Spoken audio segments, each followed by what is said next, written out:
soif de ta présence, ô Saint-Esprit, viens, souffle sur nos vies, embrasse nos cœurs, ô Seigneur, aide-nous à discerner ta volonté. J'aime les moments prophétiques et je voudrais vraiment que tout le monde le proclame. Tout est accompli, le voile est déchiré, victoire. Je crois que c'est une parole pour votre groupe. Merci Betty, tu nous parles d'accomplissement. Jésus est sur la croix à la 9e heure et il dit, tout est accompli. Il pousse un cri, le voile est déchiré, tu es guéri, tu es restauré, tu es élevé, tu es établi, tu es prospère, tu rentres dans la victoire, alléluia. Tout est accompli pour tes enfants, pour ton mari, pour ton travail, pour ton ministère. Plie, le voile est déchiré. Dans ta santé, chaque seconde de cette année, chaque jour de cette année, dans ce groupe de prière, dans les promesses de ce groupe, et pendant que nous sommes en train de chanter, tout est accompli, le voile est déchiré, le Seigneur donne l'image déjà d'une personne qui est prostrée dans la peur. Tu es prostré dans la peur parce qu'il y a des sujets de ta vie qui ne sont pas encore réglés. Et le Seigneur te dit ce soir, ouvre juste la bouche et déclare, chasse la peur et déclare que je suis le Dieu de l'accomplissement. Et je te sors de cette situation d'angoisse. Et je te sors de cette situation d'angoisse. Et je te sors de cette situation d'angoisse. Tu es là ce soir et tu es venu avec ton angoisse. Tu es venu avec ta peur. Tu es venu avec ta dépression. Et ce cantique est pour toi comme une parole de Dieu. Seigneur, je te dis merci pour la saison de tous les accomplissements dans ce groupe. Je te dis merci, toi qui nous fais rentrer dans une année de grâce, dans une année de plénitude, dans une année d'accomplissement, dans une année d'enfantement. Je prie pour que toutes celles qui ont enfanté goûtent au bonheur de voir leur enfant grandir dans la stature de l'homme, de la femme, selon le cœur de Dieu. À toi la gloire, Seigneur, de donner vie à tout ce que nous enfantons, de donner vie à tout ce qui se trouve en nous qui est encore mort, de donner vie à ce qui a besoin d'éclore, de donner vie à ce qui est caché. Père, je te dis merci parce que je crois que tu le fais. Je crois que ta parole est vérité. Je crois que tu nous as appelés pour nous plonger dans un mystère, le mystère de la victoire. Et nous déclarons au nom de Jésus que nos vies sont dans la victoire. Nous déclarons que nous marchons dans la victoire. Nous déclarons que les circonstances n'ont pas de pouvoir sur nos vies.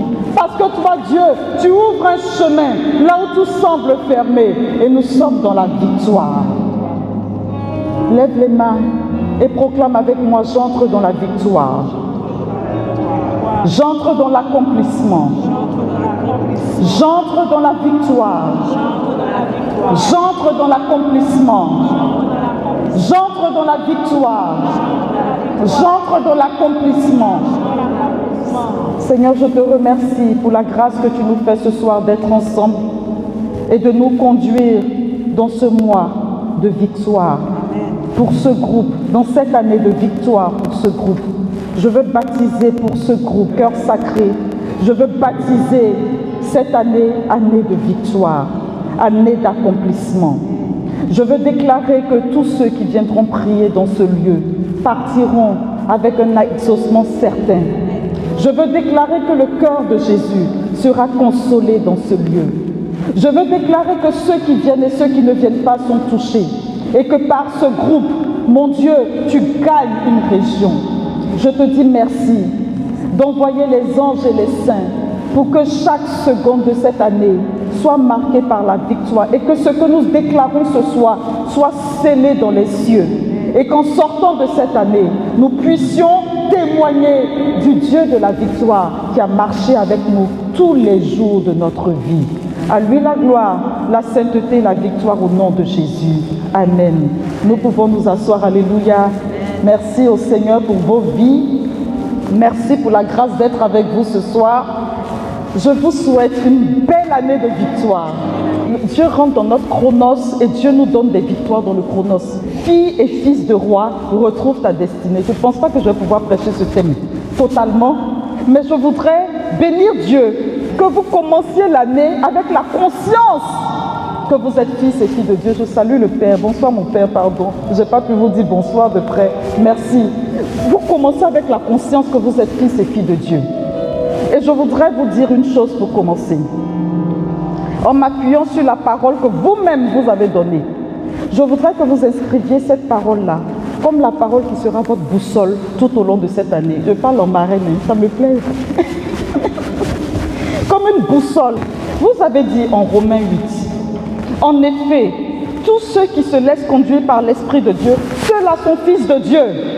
Donc tu vas déclarer avec moi, je veux me laisser conduire par l'Esprit. Je veux me laisser conduire par l'Esprit. Parce que c'est de ça qu'il s'agit. Il ne s'agit pas juste de dire, je suis fils de Dieu, je suis fils de roi. Il y a une condition. On dit tous ceux qui se laissent conduire par l'Esprit sont fils de Dieu. Et il a dit en Jean 1, verset 12, à tous ceux qui l'ont reçu. Donc il y a une dimension de notre part, il y a une démarche de notre part. À tous ceux qui l'ont reçu, il a donné le pouvoir de devenir enfant de Dieu. Et là aujourd'hui, il te dit, tu n'es pas seulement un enfant, mais si tu te laisses conduire par l'Esprit, tu deviens un ouios, un fils. C'est-à-dire quelqu'un sur qui on compte.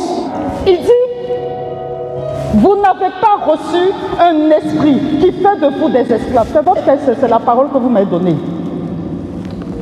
Un esprit qui fait de vous des esclaves et vous ramène à la peur. Mais vous avez reçu un esprit qui fait de vous des fils. Donc nous voulons déjà briser le pouvoir de la peur au nom de Jésus. Et d'ailleurs, c'est ce qu'il a dit dès ce soir. Il veut traiter la peur. Il veut traiter la peur. Vous savez, groupe de Dravel, je vous en prie, il ne faut pas faire comme les nouveaux chrétiens qui veulent des sensations. Il faut faire comme les anciens chrétiens qui aiment l'expérience. Je fais la différence entre une sensation et une expérience. La sensation, c'est que tu viens prier, tu sens des choses et tu es content. Et puis 2 jours après, on te retrouve, tu es en dépression. L'expérience, c'est que tu goûtes Dieu et Dieu conduit ta vie et tu vas d'exploit en exploit malgré les obstacles et les chocs de ta vie. Dieu te donne de lait de victoire en victoire. Et c'est ça votre partage. Parce que quand tu es esclave, tu es tout le temps dans la peur. Il dit, vous n'avez pas reçu un esprit qui fait de vous des esclaves et vous ramène à la peur. Il ne faut pas rentrer dans la vomissure. Il ne faut pas faire comme certains animaux qui vomissent et puis qui viennent manger ce qu'ils ont vomi. Tu as vomi et tu continues. Je vomis la peur ce soir. Je vomis la peur ce soir au nom de Jésus. Je sors de ma vie l'esprit de peur. Parce que je voudrais que Dieu règne pleinement. Je veux sortir de cet esclavage. Pourquoi? Parce que l'esprit de peur te paralyse. L'esprit de peur t'empêche d'être audacieux. L'esprit de peur t'empêche, c'était même pas dans mon thème, mais je veux le dire ce soir, t'empêche de gagner les batailles de ta vie. Parce que tu ne commences même pas à combattre, que tu es déjà paralysé. Alors que quand tu as dépassé l'esprit de l'esclave qui t'a ramené à la peur, tu te rends compte que chaque pas est un pas qui te mène vers un accomplissement. Donc nous n'avons pas juste proclamé l'accomplissement pour faire joli. Nous proclamons l'accomplissement pour que vous fassiez enfin l'expérience d'un passage nouveau de Dieu dans votre histoire. Et que vous puissiez dire, c'est mon Dieu, je le connais. Et que je ne sois pas en train de raconter l'histoire d'une autre personne. Parce que je sais que quand je dis que Dieu guérit, je l'ai expérimenté. Quand je dis que Dieu console, je l'ai expérimenté. Quand je dis que Dieu résiste, parce que ça peut arriver, je l'ai expérimenté. Nous allons sortir de l'enfantillage, de l'infantilisme pour rentrer dans la filiation. Amen. Il dit, vous avez reçu un esprit qui fait de vous des fils. Et c'est en lui que nous crions. C'est en lui que nous crions Abba, Abba. C'est Dieu devient notre intime, notre familier, sans qu'on ne manque la révérence qu'on lui doit. Alléluia, parce qu'il est Dieu. Il dit, c'est donc l'Esprit lui-même qui atteste à notre esprit que nous sommes enfants de Dieu. Puisque nous sommes enfants de Dieu, alléluia, nous sommes aussi ses héritiers, héritiers de Dieu, héritiers avec le Christ, si du moins nous souffrons avec lui pour être dans la gloire. Quelle est cette souffrance? La souffrance qui va me faire dire non au monde. La souffrance qui va me faire dire non au politiquement correct. La souffrance qui va me faire dire non au socialement correct. Et je vais rentrer dans l'esprit de ceux qui marchent dans la victoire. Donc, fille et fille de roi, retrouve ta destinée. Et je mets en premier thème, fils de roi, fille de roi, qui est notre père? Qui est ton père? Qui est ta mère? C'est qui? La préface de l'Eucharistie nous dit, nos louanges n'ajoutent rien à la gloire de Dieu, mais elles nous rapprochent de lui. Ton Père, je veux que tu le notes, c'est le tout suffisant. Alléluia. Le tout suffisant. Il y a l'omnipotent, l'omniscient. Moi, j'ai créé pour moi aujourd'hui. Le tout suffisant, là, ça ne fait pas partie de tout ça là. Moi, je dis le tout suffisant. À lui seul, il est glorifié, il est glorieux. Il est omnisuffisant. Tu peux dire avec moi omnisuffisant. Et puis si on te dit c'est pas du français, tu dis la personne qui nous a dit les docteurs. Omnisuffisant. Donc, groupe de Dravel dit, mon Dieu est omnisuffisant. Ton Dieu, il est le tout suffisant. Ça veut dire que ce Dieu n'a pas besoin de toi. Il n'a pas besoin de toi. Il n'a pas besoin de moi. Mais il a choisi quand même de te créer et de me créer. Alléluia, fait du bien. Il est omnisuffisant. Avec ou sans toi, il est vivant. Il est Dieu. Il n'a pas besoin de ta louange. Il n'a pas besoin de quoi que ce soit venant de toi. Il n'a pas besoin de tes offrandes. Il n'a besoin de rien. À lui seul, il se suffit. Mais il a décidé que toi, Chantal, toi, Betty, toi, Marion, toi, chacun de vous, tu existes parce qu'il t'aime d'une folie d'amour et il a décidé de te créer, il a décidé que tu vis. Ça n'a pas dépendu de ton père, ça n'a pas dépendu de ta mère, ça n'a pas dépendu des circonstances, ça n'a pas dépendu de tous ceux qui se sont dressés contre toi.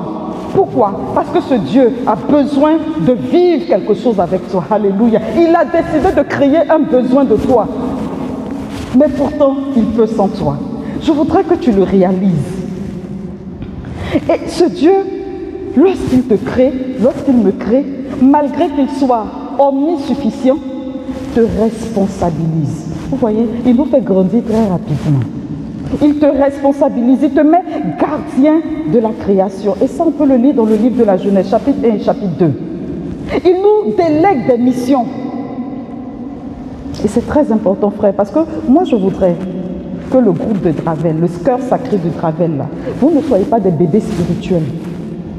Je ne veux pas que vous soyez des bébés spirituels. Je ne veux pas que vous soyez des gens qui courent après les hommes de Dieu. Je voudrais que vous-même, vous soyez des hommes de Dieu. Je voudrais que les gens courent dans ce groupe en disant « Ah, je ne me sens pas bien ». Et puis il vient dans ce groupe et puis il trouve une réponse, il trouve une solution. Tu es fille et fils de roi. C'est toi qui as décidé que tu es fille et fils de roi. Ce Dieu aime ta compagnie. C'est pour ça que malgré qu'il se suffit, il aime ta compagnie. C'est pour ça que groupe de Dravel, individu de Dravel, tu dois être une femme de prière dans la présence de Dieu. Tu dois goûter Dieu. Et tu dois le laisser briser le sceau de ce qui te détruit intérieurement. Ce Dieu crie et te recherche lorsqu'il te perd. Il languit après toi. Où es-tu? Où est-ce que tu es parti? Je ne te retrouve pas à la place où tu étais. Tu es perdu. Tu es où? Et il va à ta recherche. Et ce Dieu qui est omnisuffisant cache ta nudité lorsque tu as péché, parce qu'il ne veut pas que l'ennemi crie victoire dans ta vie. Parce que toi, tu dois crier victoire. Ton année est une année de victoire. Amen. Ce Dieu t'éduque en faisant la vérité. Donc ça fait mal. Il ne faut pas vous tromper de Dieu. Comment je priais pour votre groupe que je venais hier, il m'a dit, garde-toi de leur donner des illusions. Bon, moi-même, je n'aimais pas donner des illusions aux gens avant. Donc, je n'aime pas faire croire aux gens ce qui n'est pas. Donc, si je n'ai pas entendu que Dieu va te bénir, je ne vais pas te dire qu'il va te bénir. Tu ne vas pas m'aimer, ce n'est pas grave. Garde-toi de leur donner des illusions. Parce qu'au début des années, les gens se blaguent. C'est ma année de mariage. Et puis à la fin de l'année, ils ne sont pas encore mariés. Et puis ils disent, non, il ne faut pas raconter n'importe quoi. Non, non, non. Il ne faut pas leur donner des illusions. Il ne faut pas leur dire ce que je n'ai pas dit que je vais faire. Il faut leur dire ce que je dis. S'ils entendent, s'ils écoutent, c'est bon. S'ils n'écoutent pas, tu as fait ta part. Je traite avec eux directement. Donc, je dis ce Dieu-là, il nous éduque. Et il va nous éduquer.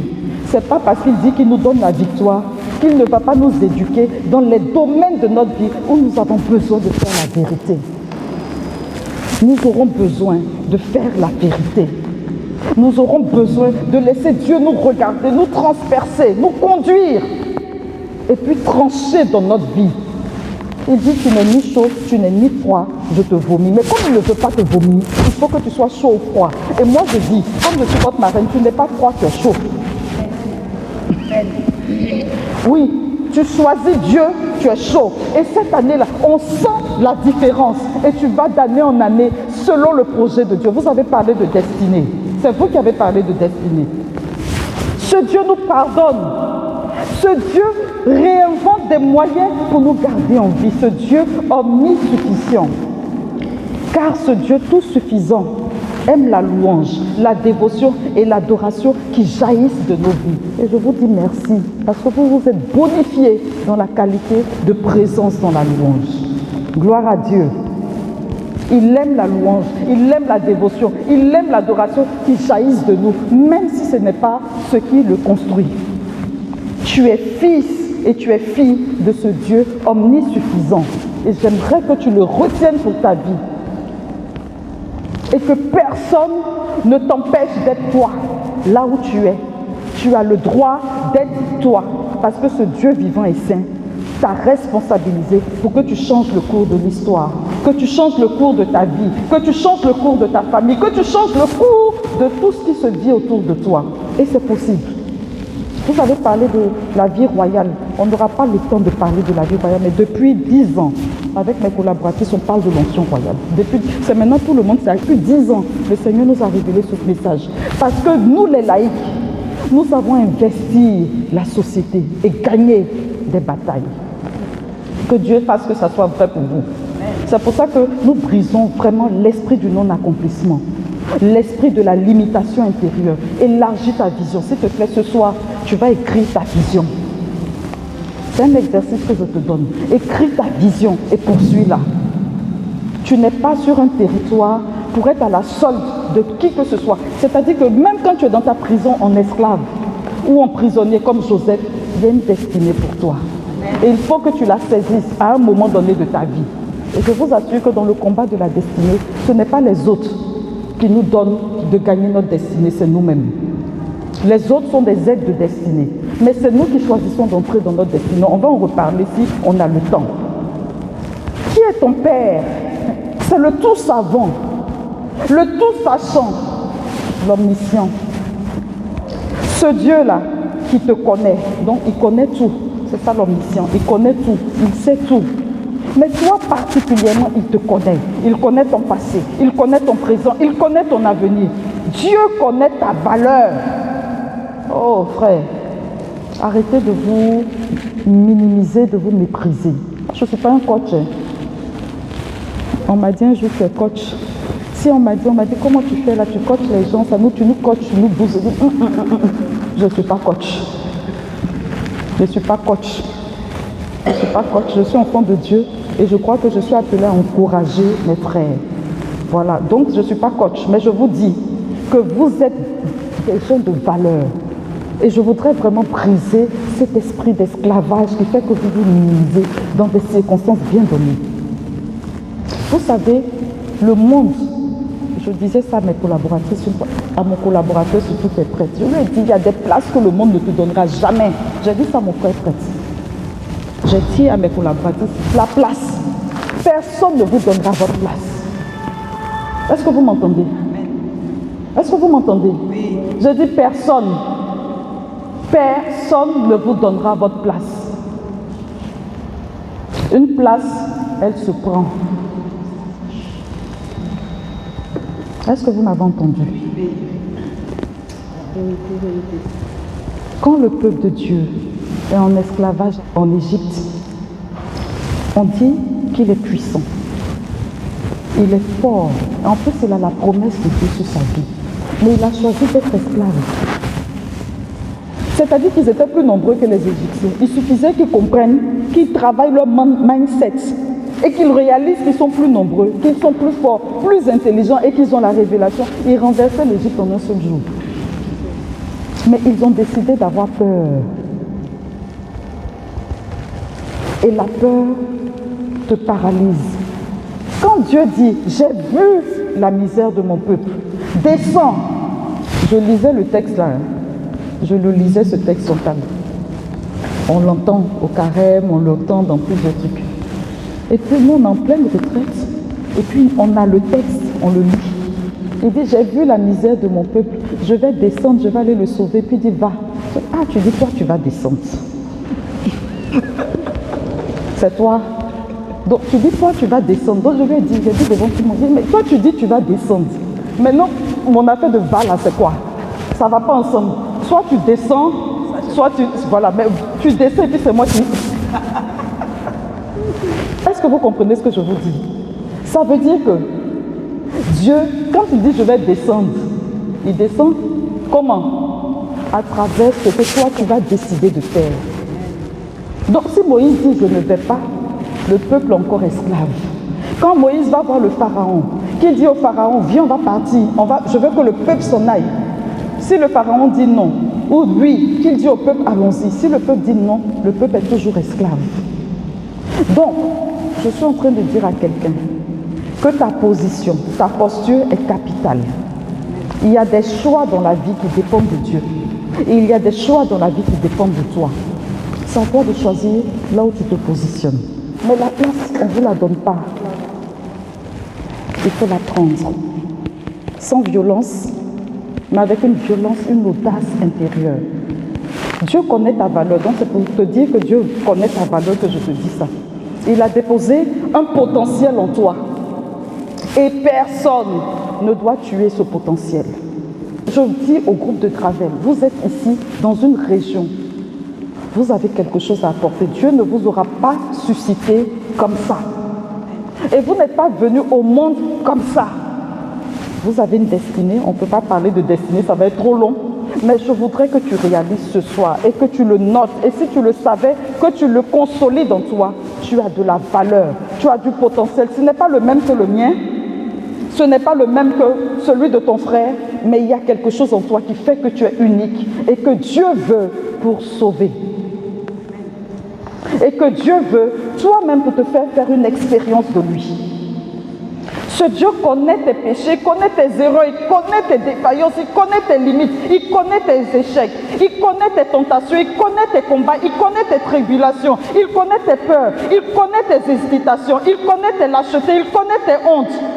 Mais ce Dieu connaît ton cœur, ta vie, et il est investi en toi un potentiel qui se manifeste dans sa gloire et dans sa puissance, si tu es d'accord. Donc je voudrais que tu saches que ce Dieu tout savant, ce Dieu tout sachant aime la vérité, l'intercession et l'authenticité qui jaillissent de ta vie. Si l'omnisuffisant aime ton adoration, l'omniscient aime l'authenticité qui jaillit de toi. Parce que tu es fille et fils de ce Dieu qui est omniscient. Ton Père, c'est le tout présent, l'omniprésent. Ce Dieu est toujours avec toi, toujours, quel que soit le lieu, quelle que soit la tempête, ce Dieu est avec toi, en tout lieu, en tout temps, en toutes circonstances, dans tous les moments de ta vie. Ce Dieu est avec toi en toute personne, ce Dieu est avec toi en toi-même. Ce Dieu est tellement avec toi que tu n'es jamais seul. Il le dit Matthieu 28, je suis avec vous tous les jours jusqu'à la fin. Même si tu es seul, Dieu est avec toi. Et n'aie pas peur de l'appeler. N'aie pas peur de crier à lui. de supplier sa manifestation parce qu'il est déjà présent. Ce Dieu omniprésent aime ta présence, donc prends du temps avec lui. Il aime la proximité et l'attention qui jaillissent de ta vie. Tu es fils et tu es fille de ce Dieu omniprésent. Et c'est le cadeau que Jésus nous a fait. Alléluia. Ce Dieu t'aime d'un amour incroyable. Mais ce Dieu, il est aussi le Tout-Puissant. Est-ce que je l'ai dit? Je n'ai pas dit ça. Il est le Tout-Puissant, l'Omnipotent. Alléluia. Ce Dieu qui peut tout prend ta cause en main. Alléluia. C'est lui qui ouvre un chemin là où tout semble fermé. C'est lui qui ouvre les portes que nul ne peut fermer. C'est lui qui ferme les portes que l'ennemi ouvre devant toi, que nul ne peut ouvrir.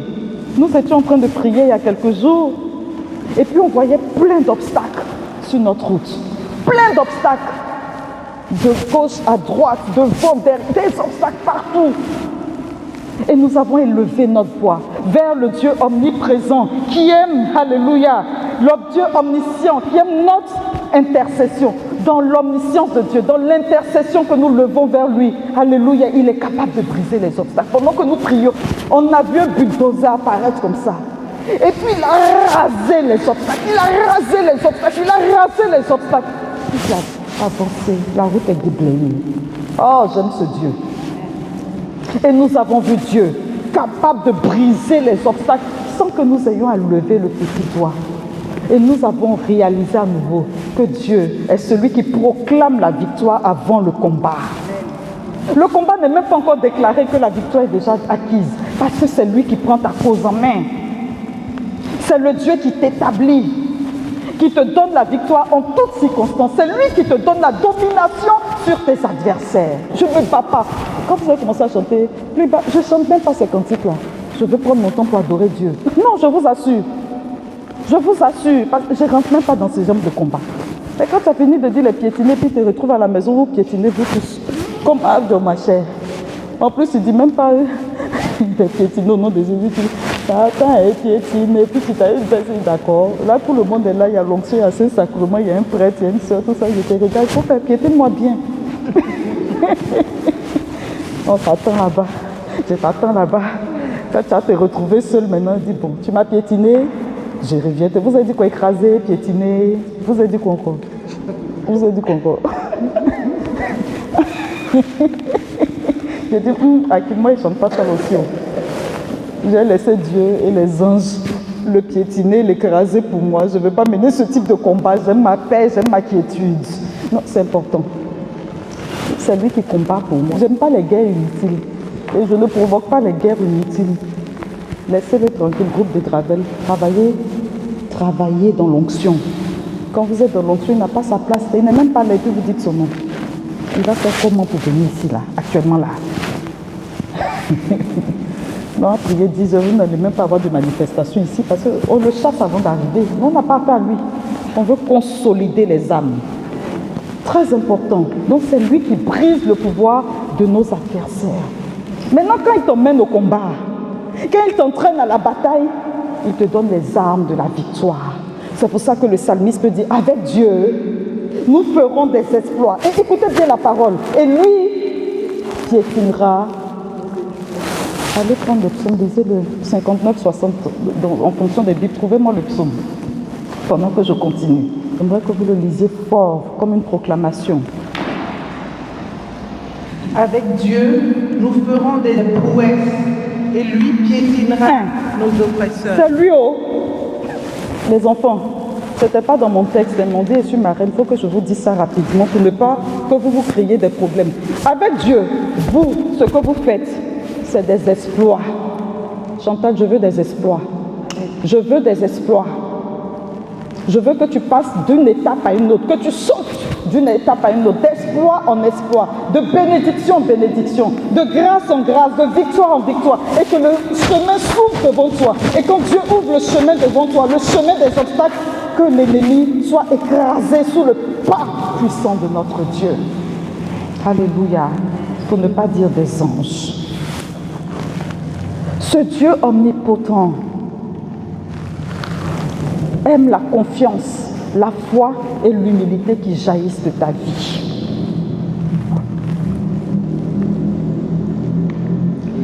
Le Seigneur nous a fait un cadeau merveilleux. Lorsqu'il a accepté de donner sa vie pour nous, il a fait de nous des fils et des filles de Dieu, des filles du roi. Je ne vais pas insister là-dessus, vous savez déjà. Il nous a fait le plus beau cadeau de Noël et le plus beau cadeau de Pâques. Quand il est mort pour nous, il nous a donné l'Esprit, en qui nous crions Abba. Et ce Dieu est un Père aux entrailles de mère. Ton Père a un cœur de mère. C'est un cœur qui prend soin de toi, qui te prend sur ses genoux, qui t'allaite, qui te nourrit, qui te rhabille, qui te couvre, qui t'apprend à marcher. C'est très beau. Et ton Dieu, ton Père est roi. Il est roi. Apocalypse 19, 11, 16, pour ne pas lire tous les versets que j'ai recensés pour vous. Il dit, j'ai vu le ciel ouvert. Voici un cheval blanc. Celui qui le monte s'appelle fidèle et vrai. Il juge et fait la guerre avec justice. Ses yeux sont comme une flamme ardente. Il a sur sa tête plusieurs diadèmes. Il porte un nom écrit que nul ne connaît sauf lui-même, l'omniscient. Le vêtement qui l'enveloppe est trempé de sang et on lui donne ce nom, le Verbe de Dieu. Les armées du ciel le suivaient sur des chevaux blancs. Elles étaient vêtues de lin fin, d'un blanc pur. De sa bouche sort un glaive acéré pour en frapper les nations. Lui-même les conduira avec le sceptre de fer. Lui-même foulera la coupe du vin et la fureur, la colère de Dieu souverain de l'univers. Sur son vêtement et sur sa cuisse, il porte un nom écrit, Roi des rois, Alléluia, Seigneur des seigneurs, c'est ton papa. Il foule aux pieds tout ce qui est capable de t'aliéner. C'est pour ça qu'il te dit que tu n'es pas esclave quand tu as son esprit. Et ce qu'il attend de toi, les implications, c'est que tu connaisses ton identité. Et cette identité, c'est celui d'enfant de Dieu, de fils de Dieu. Ton identité, ton nom est attaché à celui de Dieu. Tu t'appelles de Dieu. Et je suis allée voir l'administration française et je leur ai dit, je vais changer de nom de famille. Ils ont dit oui, et puis après, mes responsables ont dit non, et puis la France a dit non. Quand les responsables ont dit non, une semaine après, ils m'ont envoyé un courrier et disent qu'ils ne veulent plus que de garder mon ancien nom. J'ai écrit de Dieu. Annick Marie-Antoine de Dieu, nom de famille de Dieu. J'étais heureuse comme ça. Quand ils m'ont envoyé le courrier, j'ai gardé ça comme une relique. Qui m'a envoyé? Mais quand j'ai fait ça sans prévenir mes supérieurs. Et puis, on est religieux, on obéit ça. Donc quand c'était juste pour aller leur dire, bon, de Dieu maintenant. Les responsables disent, non, non, non, non. Ton papa est vivant, tu ne lui feras pas ça, tu ne changes pas de nom. Le Dieu en toi, déjà, ça suffit. Tu gardes ton nom. J'ai discuté jusqu'à j'ai demandé pardon. Ils disent, non, non, non, non. Une semaine après, comme quoi, Dieu est fort. La République a envoyé un message. Nous avions accepté votre nom de Dieu, mais vu que vous avez déjà des prénoms français, nous vous... Donc ton nom de famille, Chantal, c'est Pluton. Tout le monde voit Pluton. Attends. Et t'es quoi, bon? Était là en famille. Oui, mais tu es marié à Pluton. Oui, mais c'est Pluton maintenant. Regarde quelqu'un. Vous formez une seule chair, ça suffit, ça suffit. Bon, c'est toi qui nous as montré Pluton là. Est-ce que nous, Ephéna ou bien Ephéta, tout ça là, non, on connaît Pluton. Ton nom est Pluton. D'après, tu t'appelles Pluton. Désormais, dis-toi que dans Pluton là est enveloppé comme ça. Tu t'appelles de Dieu.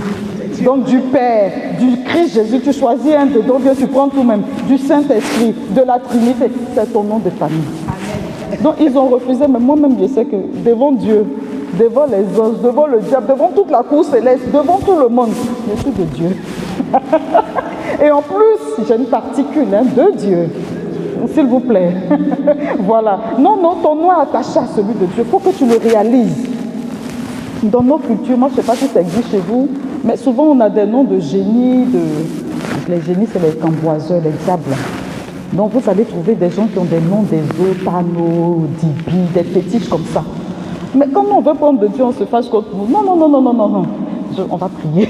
Donc vous vous appelez de Dieu. Vous tous ici là, vous vous appelez de Dieu, on vous baptise de Dieu. Groupe du cœur sacré de Jésus. Je vous baptise au nom du Père, du Fils et du Saint-Esprit. Désormais, vous vous appelez de Dieu. Amen. Chacun de vous, tous ceux qui rentrent dans ce groupe-là, s'appellent de Dieu. Voilà. C'est ça ton identité. Quelle que soit ton nom, quelle que soit ton histoire, tu es de Dieu. Et tu dois donc avoir la posture. La posture, c'est la tête haute. Je peux tout, sagesse m'a retrouvé le verset, Philippiens 4,13. Je peux tout en celui qui me fortifie. Je vous en supplie, apprenez à lever la tête. Marchez la tête haute. Que les circonstances ne l'emportent pas. Vous savez, de ne pas vous donner d'illusions. Donc je ne vais pas vous en donner. Il y a des circonstances de notre vie qui ne vont jamais changer. Des combats qu'on va vivre jusqu'à la fin de notre vie. Pourquoi? Parce qu'il faut qu'on ait une écharpe dans la chair. Et qu'on entende Dieu nous dire tous les jours, ma grâce te suffit. Car ma puissance se manifeste dans ta faiblesse. Ton écharpe a un nom. Toi seul tu la connais. On va prier pendant 10 heures. Dieu va te donner la force et la restauration, la consolation, mais l'écharpe va rester. Mais ça ne t'empêche pas de garder la tête haute. Marche la tête haute. On a la particule aujourd'hui, donc on est de Dieu. On s'assoit comme ça, les aristos, on s'assoit comme ça, la tête haute. Et donc on marche la tête haute. On n'a pas peur, même pas peur. Et donc, nous allons en guerre contre toute peur, toute paralysie, toute dépression. Mais c'est pour ça qu'il faut parler à son âme. On va venir sur ce thème-là une autre fois. Et je voudrais dire, les implications, c'est que tu as un passeport qui est plus que diplomatique. Tu rentres partout. Je vous ai dit, on ne va pas vous donner la place. Mais vous avez le pouvoir de rentrer partout. Je dis, personne ne vous donnera une place. Est-ce que tu as entendu? Personne ne t'ouvrira la porte. Tu as la responsabilité de t'ouvrir les portes qui sont fermées. Parce que Dieu dit, je descends et c'est toi qui vas. J'insiste là-dessus parce que je sais qu'ici, vous êtes des personnes de valeur. Et ça serait dommage que vous viviez au rabais votre vie. Parce que vous n'auriez pas pris la posture et la position que Dieu veut pour vous. Dernière implication, on va s'arrêter là pour donner du temps à la prière. C'est que tu deviens un signe du royaume pour tes frères. Donc tu es au service. Je rappelle que la royauté selon le Seigneur n'est pas une royauté écrasante. Matthieu 20, 25 à 28. Jésus les appela et dit, vous savez, les chefs des nations commandent en maître. Les grands font sentir leur pouvoir. Parmi vous, il ne devrait pas en être ainsi. Celui qui veut devenir grand sera serviteur. Celui qui veut être parmi vous le premier sera votre esclave. Ainsi, le Fils de l'homme n'est pas venu pour être servi, mais pour servir et donner sa vie en rançon. Frère, Jésus dit clairement à Pilate, Jean 18, 36, 37, il dit, ma royauté n'est pas de ce monde. Si ma royauté était de ce monde, j'aurais des gardes qui se seraient battus pour que je ne sois pas livré aux Juifs. En effet, ma royauté n'est pas d'ici. Pilate lui dit, alors tu es roi? Jésus répond, c'est toi-même qui dis que je suis roi. Moi, je suis né, je suis venu dans le monde pour ceci, rendre témoignage à la vérité. Quiconque appartient à la vérité, écoute ma voix. Jésus est venu réaliser sa destinée. Sa royauté est une royauté à travers laquelle il va nous donner la vie. Toi, ta destinée, c'est laquelle? C'est ça ton thème. Fille de roi, fils de roi, rentre. Vous avez dit, retrouve ta destinée. Je ne suis pas trop d'accord avec retrouve ta destinée parce que ça suppose que vous l'aviez connue, vous l'aviez perdue. Tu ne retrouves pas ta destinée. Marche dans ta destinée. Tu as peut-être déjà commencé à marcher dans ta destinée. Continue de marcher dans ta destinée. Ne t'arrête pas parce que ça va t'emmener très loin. Si tu dois la retrouver, ça veut dire quoi? Que tu dois prendre le temps de chercher. C'est trop compliqué. Personne ne t'a volé ta destinée. Tu n'as pas la retrouver. Personne au nom de Jésus. Tu es peut-être fragilisé par la vie. Mais tu n'as pas perdu ta destinée, je refuse. La destinée, c'est la marque de Dieu, la vocation de Dieu sur ta vie. Le projet, le rêve de Dieu. D'ailleurs, ce mot-là n'existe même pas dans la Bible. Je ne sais même pas où on allait chercher ta destinée, ta destinée, ta destinée. Dieu parle des projets. Dieu parle des projets. Ça vous fait rire. On m'a dit de ne pas vous donner d'illusions. Mais c'est devenu une phrase maintenant. Oui, ma destinée, ma destinée. Ça n'est pas dans la Bible. Il n'y a pas de destinée dans la Bible. Il y a mes projets. Ma part d'héritage, mes chemins, mes plans, mon appel. Dieu t'appelle, c'est ça. Mais ta destinée, c'est ce que tu es en train de vivre. C'est la marche dans laquelle tu es. Ce n'est pas ton destin. Il n'y a pas de destin en Dieu. D'ailleurs, la Bible s'oppose au destin. C'est pas, voilà. Et la destinée, ce n'est pas une fatalité. On est en route, on marche. Pour écouter quelqu'un et puis avoir, comme on va dire, le poids pour choisir, il faut que tu connaisses bien chez toi. Si tu ne connais pas chez toi ce que ton église enseigne, que tu vas écouter, tu vas être perdu. Pourquoi? Parce que, regarde, destinée. Regarde, nous les catholiques, on avait une destinée. Fouillez-moi dans la Bible. La seule chose que vous allez voir le mot destiné dans le sens de, voilà, le lait était destiné à la nourriture. Vous allez voir ce mot-là. Le sable était destiné à construire une maison. C'est des choses comme ça que vous allez voir quand vous allez voir le mot destiné. Mais le Seigneur, quand il parle, c'est mes projets sont des projets de paix et non de malheur. Voilà, mon plan pour toi. Je t'ai choisi dès avant le sein de ta mère pour que tu sois mon prophète. Vous allez voir que c'est des... Oui, mon père.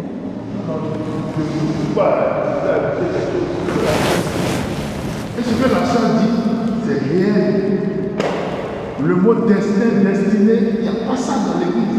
Il n'y a pas ça dans la Bible. Effectivement. Et le voile est déchiré, tout est accompli. Quand la sœur chantait le chant, vous voyez dans quelle approche elle a expliqué ça, c'est pas la même approche qu'elle a demandé de ça. Non, non. Chez eux, le voile est déchiré, le Seigneur est ressuscité, nous avons la victoire terminée. Tu croises les bras, tu dors, tout s'accomplit. Alors que le Seigneur, la sœur a ajouté que le Seigneur qui nous a créés, sans nous, ne peut pas nous sauver, sans nous. Il a parlé de la création, à qui nous a confié la création. Il est parti chercher la Vierge Marie, par qui il a passé pour nous donner le salut. Etc.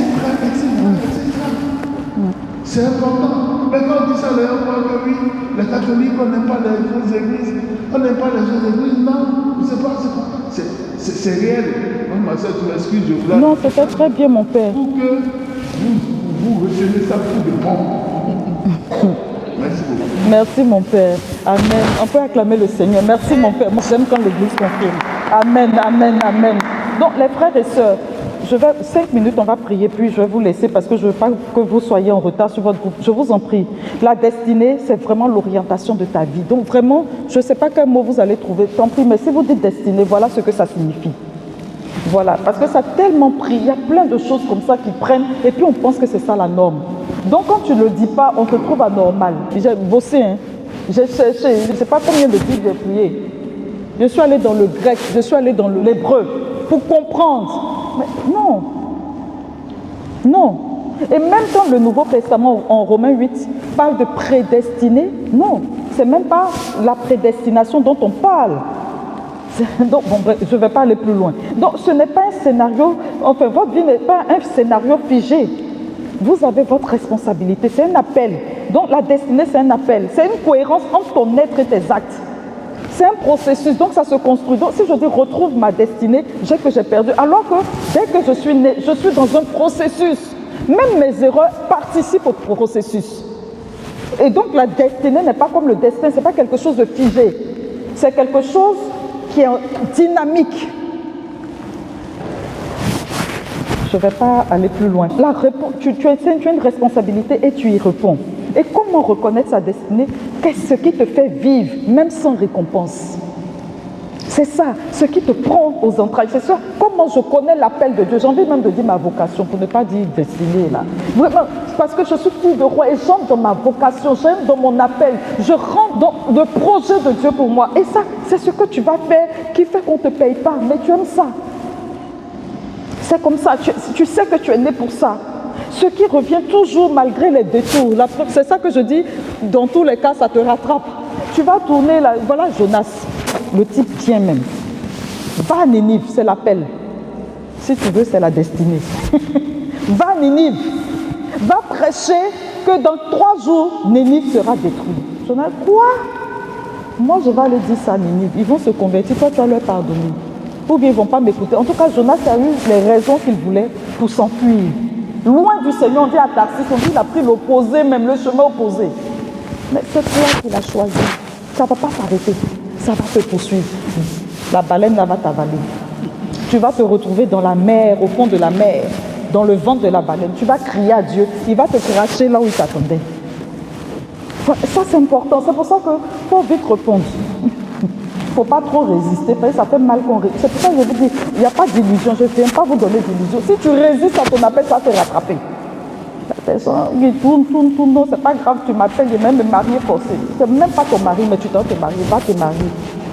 Tu vas connaître ce qu'on appelle foyer. Il ne faut pas prendre le temps de voir Dieu te préparer au mariage. C'est tout à l'heure la destinée.